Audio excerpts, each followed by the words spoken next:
નમસ્કાર દર્શક મિત્રો, હું છું રૂપલ વણિચિયા. સંપૂર્ણ ન્યૂઝમાં આપનું સ્વાગત છે.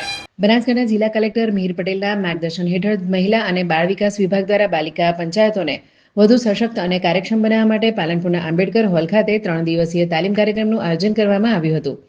આ તાલીમમાં જિલ્લાના વિવિધ તાલુકાઓમાંથી કુલ 101 બહેનોએ ઉત્સાહભેર ભાગ લઈ તાલીમ મેળવી હતી. આ પ્રસંગે જિલ્લા મહિલા અને બાળ અધિકારીએ જણાવ્યું હતું કે બાલિકા પંચાયત ગ્રામ્ય સ્તરે સામાજિક પરિવર્તનનું અસરકારક માધ્યમ છે.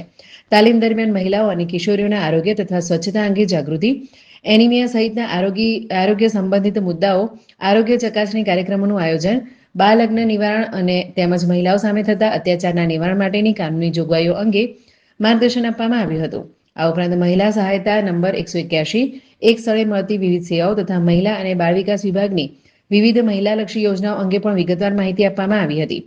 કાર્યક્રમ દરમિયાન મહિલા અને બાળ વિકાસ વિભાગ, સંકલિત બાળ વિકાસ સેવા યોજના તથા આરોગ્ય વિભાગના અધિકારીઓ અને કર્મચારીઓએ વિષય નિષ્ણાંત તરીકે માર્ગદર્શન આપ્યું હતું. તાલીમાર્થીઓએ ગ્રામ્ય સ્તરે મહિલાઓ અને કિશોરીઓ સુધી સરકારી યોજનાઓનો લાભ અસરકારક રીતે પહોંચાડવા તેમજ બાલિકા પંચાયતોને વધુ સક્રિય અને કાર્યક્ષમ બનાવવા માટે જરૂરી માહિતી આપવામાં આવી હતી.